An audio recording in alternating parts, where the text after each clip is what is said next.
Hey guys, Virginia here. I would like to welcome you to the COLAB, the Central Ontario Laboratory. We are here to educate, inspire, and activate. Welcome to the COLAB. Hey there, I'm Virginia. This is the hair that lives on top, and today we have a very special guest. And I'm Jamie Dorham, Executive Director, Research, Innovation, Entrepreneurship here at Georgian College.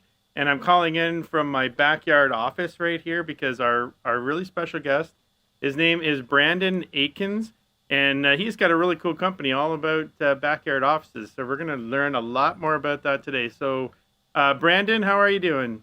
Hey guys, thanks for having me. I appreciate it. So tell us, what is your company? What's it called? It's called NEOCABIN, and the product would be called the Office Pod. So this business idea is based on my entrepreneurship co-op, because I'm a student at Georgian. So instead of a regular co-op this summer, I decided to do the e-co-op program, which has been really cool. So when you took your e-co-op, you took further faster with that, right? I did, yeah. We just finished it last week. So let's circle back to you being a student, because that's really important. I want to know a little bit more about that, and so what are you taking, and then how did you get involved with the e-co-op? I'm taking architecture technology. This is my second time around at Georgian. I took graphic design way back in 2003 to 2006. Yeah. And beginning of the pandemic, I got laid off from my job for a few weeks, and I decided I wanted to try something I've always wanted to, learn more about, which is architecture. So I just finished my first 2 semesters, and then this summer is the e-co-op, which I found out from the co-op coordinators at school there. Oh yeah. Yeah. And I was kind of looking for a solution for my particular situation. I'm a bit older than the average college student, and I've got a family with two young kids, and I also, I work remotely doing graphic design still. So yes, tell us a little bit more about that, working from home and remotely. Yeah, I mean, I've actually done it almost my entire career. I mean, yeah. I've always been sort of an entrepreneur and just had my own small design firm almost right out of school. So I never really worked in an office. I mean, I rented a couple offices, like 10 years ago, and then eventually just made the transition to working at home almost full time. So I'm pretty used to it. But then so in 2017, I started working for a company called Tiger Shark. I don't know if you guys are familiar, in Barrie. So that was like me coming out of the basement cave to the I was like, sunlight. And I had to go to the office every day downtown, which, I mean, a beautiful office. It was a great place to go and work. But that was a huge transition for me and for my family. And it turned out to be pretty tough because the hours there are very long. Yes. And I even though I wanted to try something different, aside from working at home, I kind of, after about a year and a half, I felt the yearning to go back to working at home. So what was it what did you miss? You know what, to be honest, it was just the time. So what brought on the idea of NEOCABIN and the home office pod? Right, so, I mean, going back to e-co-op, when I signed up for it at the end of the last term, I had to spend some time sort of coming up with a general idea of what I wanted to pitch. And it had to obviously be something involving architecture. So I've just always been interested in it for the longest time, like small little prefab structures that, are kind of eco-friendly. And I just figured, tying in with the pandemic and people working at home, I thought it would be a perfect opportunity to design something that was specifically for working. I mean, there's lots of companies out there that build small little cabins or sheds or whatever for your backyard, but I thought no one was really targeting that new sort of world that we find ourselves in. What do you think the future of work is going to look like? Do you foresee more office pods coming up, or do you see us all, going back into the office? I mean, it's a $1 million question. I think it's clear that a lot of companies realize that everyone doesn't have to be in the office all the time. Like we've done it for the last year and a half. I mean, every industry is different. Obviously, there's still a whole, probably more than 50% of industries in the country that need people to come into work, right? Yes. But for the ones that can operate remotely, I mean, I think they've realized that they can save a lot of money. They can save a lot of stress on their employees, especially if you were commuting. Like if you're in the car for 3 hours a day, I mean, to me, it's just that's a waste of time. And Yes, I agree. I don't mean to offend anyone who's done it, but I know lots of people who have, and it's great. But for me personally, I think that would probably drive me crazy. When both of my parents retired from their 3-hour drive to work, they were like, "Oh, I have so much more time in my day." Right? Like per week, and then per month, per year. That's so many hours. So many hours. Anyways, so yeah, the future of it, obviously, I don't know where it's going, but I feel like the opportunity has shown itself that it's effective, and it's good for everyone's health, mentally and physically, to at least work at home some of the time, or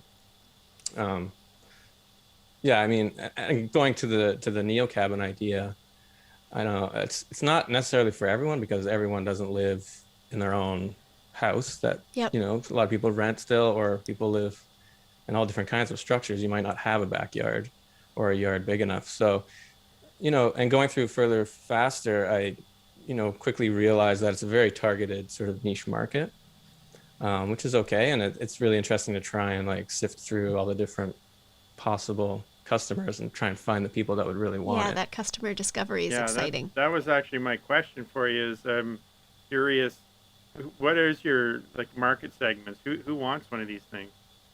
From the the little bit of research I've done so far, I kind of found there's actually a lot of people in Ontario, and I kind of focused the business just on sort of southern and central Ontario for now. Yeah. Aside from downtown Toronto, there's a lot of people sort of from the GTA up to Muskoka that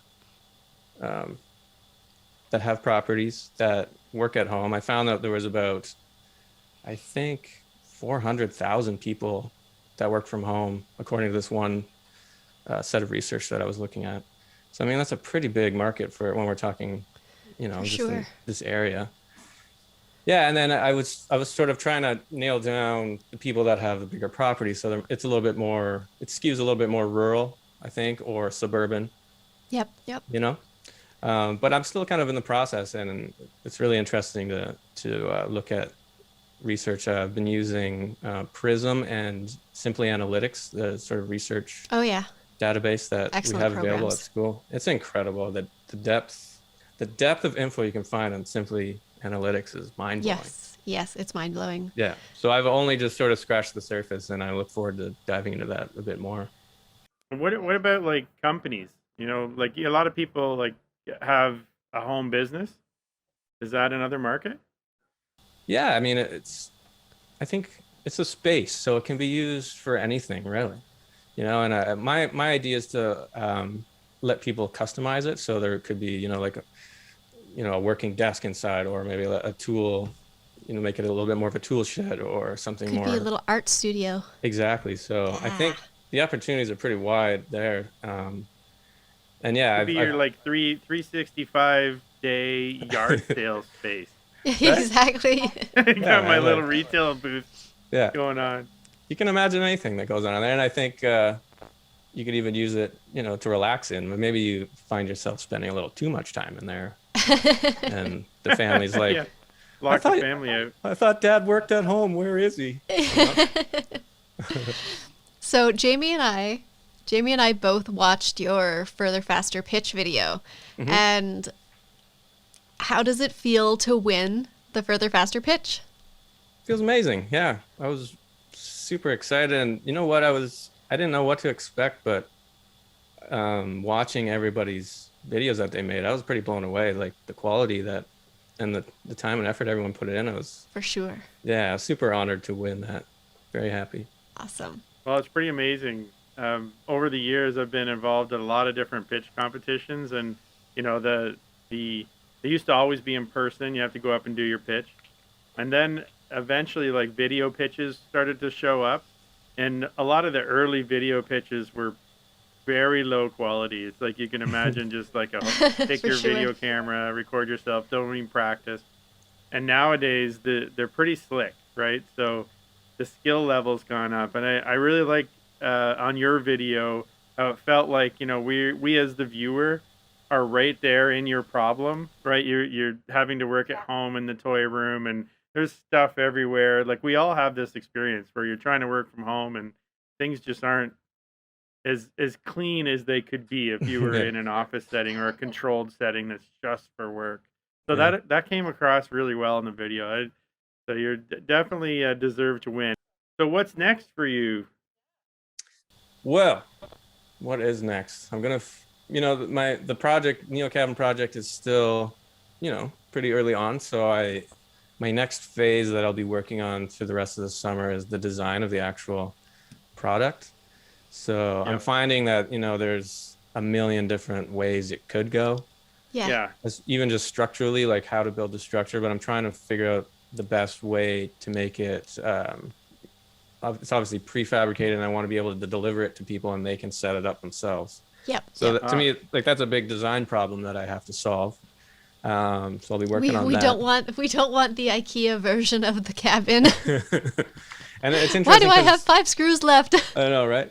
I was actually like, we did a reno at my house earlier in the summer and the spring, and I was Yes. putting together all these IKEA like cabinets, like this one here.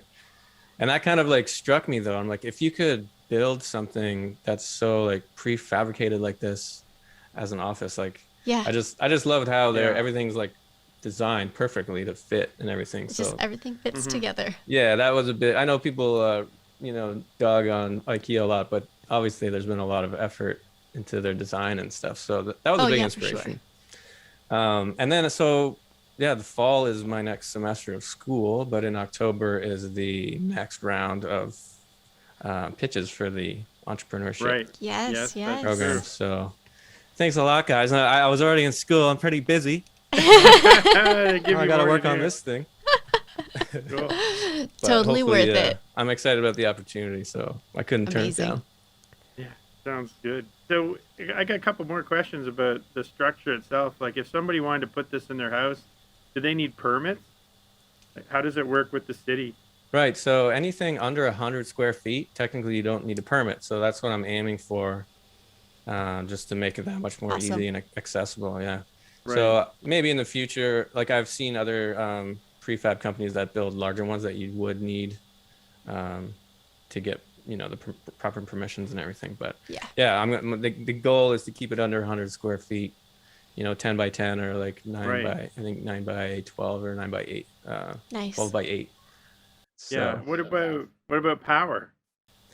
and that's something I'm exploring. Like, it's got to be powered. So I think just a plug-in, like it would have a plug, and you run a plug from your house to it, or you could, you know, get something a little bit more professional and have an electrician, you know, maybe wire Run something. a line out. Yeah. Yeah, like I have a shed in my backyard that I built. It's, you know, like for utility, but I just run a power extension cord to it, and it works Yeah. fine. I know it's not, you know, it's not the best solution, but that's something to explore for sure. For sure. And then it'd be great to have it 4 seasons. So I want to make sure it's insulated properly. And Yeah. I was thinking about like electric heating through the floor could be a good Ooh, that would be so solution. toasty. Mm-hmm. It could be pretty easy to heat, like, you know, small space, so you don't need a lot once it heats up. Yeah, absolutely. Like a 10 by 10 Yeah. space would heat up real quick. And, you know, and even if the in-floor heating wasn't there, you could warm it up with probably just a A plug-in little space heater. Yeah, Yeah. space heater kind of thing. Yeah. But I want to just explore all those possible options. I think each sort of element that you add onto it obviously adds to the cost of it. So trying to keep it as affordable as possible. Like the competitors I've seen around, you know, the average price is about 20 or 25,000 for one of these. So Yeah. you know, it's again going back to the sort of niche market of it. It's a big ticket item. But I think in the grand scheme, if, you know, imagine you were renting an office for your home, for your small business, you know, you'd be paying per month quite a bit of money. So I think amortized over a certain amount of time, it'd be worth it.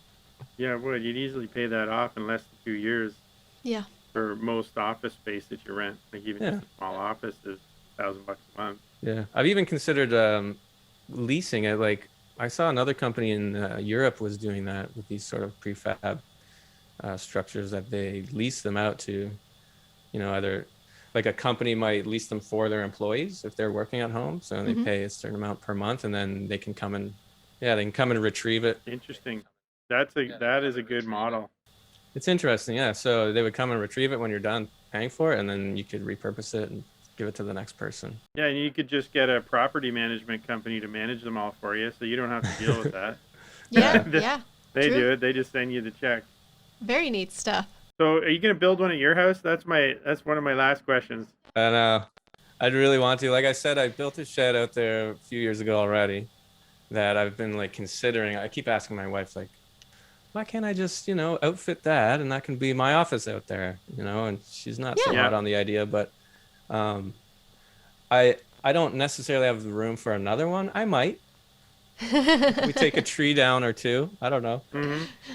But yeah, I would love to. I think my mentor, like for e-co-op, you have to find a mentor who's in the industry. So actually my brother-in-law, he works in Toronto at this place called Mood Design Build, and they nice. build sets and stuff for TV. So they do things like, they've done the Super Bowl and World Series and all these cool events. So he's really well versed in just like prefabrication and building those kind of really customized structures. So I think if we actually like decide to build one in the near future, maybe he might take it maybe to his he's got a little property somewhere, so nice. We'll have to fight over who gets it. Is what I'm getting. Well, I can't wait to go check one out when there's one available around here. So you have to let us know. Awesome. Well, thank you so much for joining us today. Thank you, guys. This was so much fun. Would you like to do the honors and telling our guests to like and subscribe down at the bottom of the screen? Let me get it close to the mic here. Listen, guys. You need to like and subscribe. Which one's on what side? Who knows? I have no idea. I think they're actually both together, kind of like here. Yeah, like and subscribe somewhere in there. Yeah. Just like and subscribe to the show, guys. Thanks so much, Brandon. Virginia, Jamie, thanks so much. We loved having you. Thank you so much. Bye. Bye. Bye.